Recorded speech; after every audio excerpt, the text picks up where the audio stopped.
Mungkin saya start dulu ya. Pertama gambar rasa sekalian. Ada Ania Dina, ada Dede Fazana. Teman-teman masih ingat kita minggu lalu belajar tentang apa? Eksekusinya. Teknikal sama fundamental. Dari nanti ingat itu kira-kira intinya apa? Atau perbedaan dasarnya apa? Teknikal dengan fundamental. Mungkin ada yang masih ingat? Seperti itu kan kemarin ada keterangan DSP-nya Subang. Ada yang beli saham, menggunakan teknikal fundamental. Tadi beli saham apa kemarin? Waktu ESP jatuh ya, ada yang ingin beli sahamnya. Selesai. Niatnya selesai. Saya tidak ada. Ya kalau saham yang 50 dia sekitar 5.000 kan bisa. Berbuat kali 5.000. Apa ibaratnya kita mau menilai kondisi kesehatan perusahaan. Jadi kalau kemarin itu menilai instrumen investasi, kalau hari ini menilai kondisi kesehatan. Jadi kondisi internal perusahaan ini. Nah, kenapa harus dinilai? Karena perusahaan itu ya ibarat seperti manusia. Mereka punya tingkat kesehatan. Assalamualaikum warahmatullahi wabarakatuh. Sebelumnya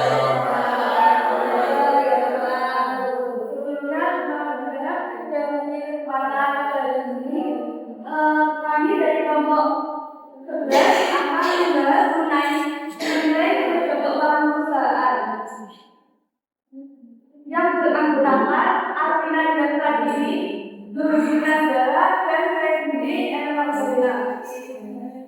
Untuk pembahasan pada materi ini, kita membahas mengenai yang pertama adalah pentingnya penilaian keuangan perusahaan, yang kedua analisa likuiditas, profitabilitas, kuantitatif dan aktivitas serta kualitatifnya, dan yang ketiga aplikasi rasio keuangan dalam manajemen formula atau portfolio. Ya sudah, yang pertama itu maksudnya yang seperti apa? Dengan total utang yang secara umum, lantar itu maksudnya yang seperti apa? Bisa contohnya? Keluarkan atau utang perusahaan yang harus dilunasi dalam waktu pendek. Jangka pendek ya, jangka ini ya. Jangka pendek itu berapa lama biasanya? Kurang lebih dalam 1 tahun. 2 tahun ini ya. Fernanda, itu enggak? Ini tadi sudah ada ya, kalau dari 12 bulan kan.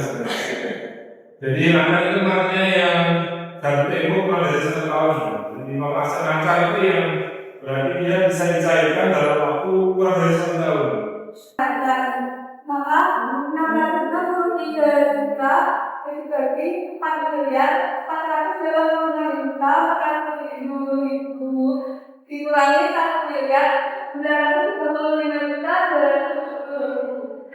Nah, yang pertama itu ada rasio terhadap aset. Rasio ini yang digunakan untuk mengukur perbandingan antara total utang dan total aset. Rasio ini digunakan untuk mengukur total aset perusahaan. Jadi sambil menunggu presenter mencari jawaban ya, kita bahas sedikit tentang analisis rasio ini. Jadi tadi ya, untuk menilai kinerja perusahaan ya, menilai kondisi kesehatan perusahaan. Nah, ada 4 jenis yang biasanya sering dipakai. 4 macam ya. Kita indikatornya ya, indikatornya nanti bisa diberikan menjadi banyak. Tapi pengelompokannya itu bisa dibagi menjadi 4. Salah satunya ini yang disampaikan presentasi ya.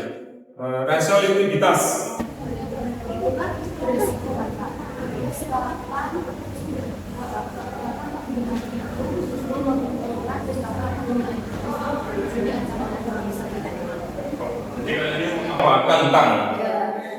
Tentang itu satu sisi kan ada risiko itu.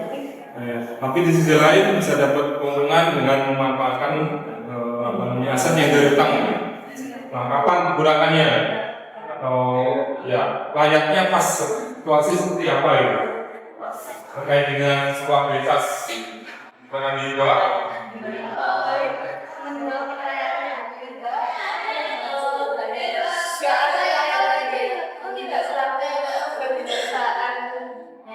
Utang dapat menjadi materi perusahaan itu menggunakannya dengan baik, seperti contoh melakukan pengembangan misalnya, terus membeli mesin membuka cabang dan lain-lainnya. Namun penggunaan utang bisa menjadi ancaman apabila perusahaan itu tidak mampu menghasilkan pendapatan yang cukup untuk memenuhi kewajiban pembayaran iuran dan rekomendasi. Mbak Riza gimana? Ancaman itu maksudnya ancaman yang seperti apa? Berarti dikatakan ada ancaman ya. Konteksnya seperti apa konteks? Yang tidak bisa membayar adalah dia membayar yang itu Ancaman perusahaan itu yang kayak gimana sih?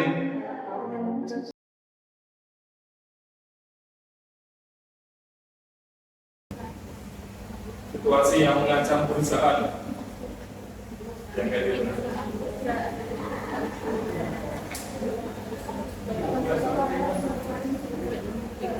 Upah ini menurun, misalkan karena apa?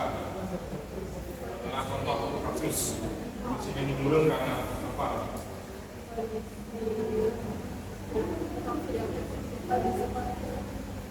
Sepertinya kacau, biasanya rugi. Jadi tadi pertanyaan terkait dengan solvabilitas. Ya di satu sisi perusahaan memanfaatkan utang. Kalau di perusahaan, kalau di saya kita jelas ya ada utang yang berbunga, ada yang tidak.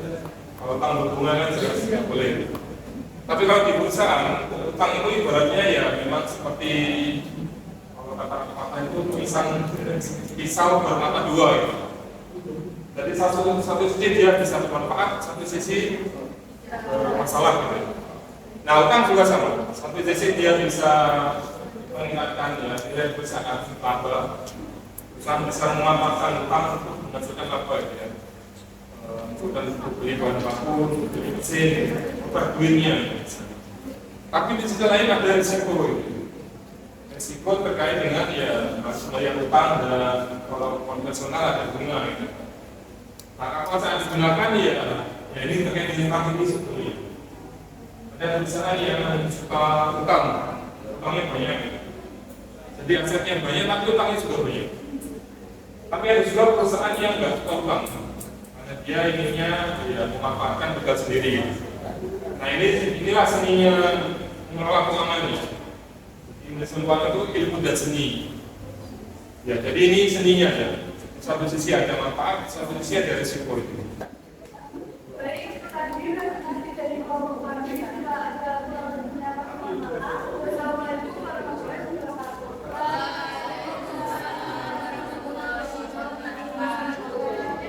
Kita kasih Mas nomor 11 ya.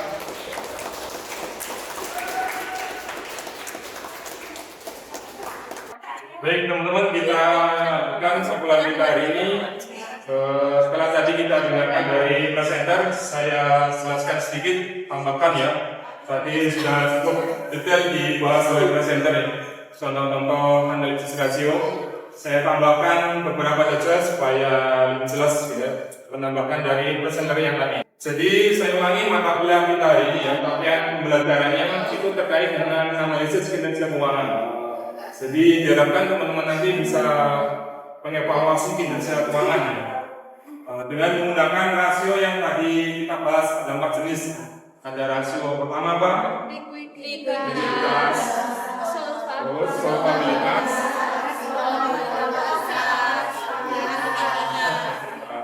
nah supaya lebih jelas, coba kita dengarkan contohnya. Saya sudah siapkan sedikit video. Kita coba simak tentang contoh analisa rasio supaya lebih jelas.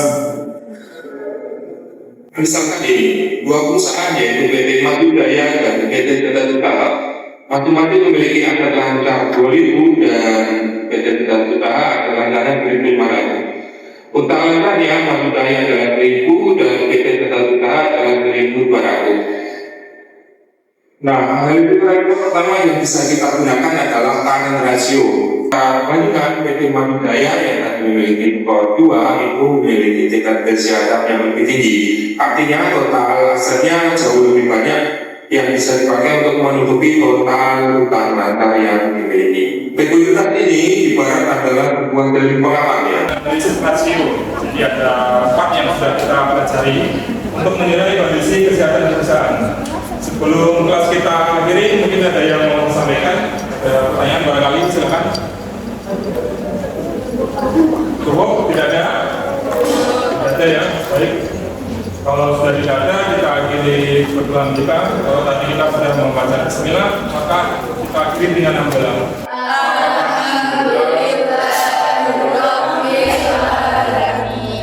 Baik, terima kasih teman-teman. Kita berjumpa lagi insya Allah minggu depannya di kesempatan yang sama. Sekian, wassalamualaikum warahmatullahi wabarakatuh.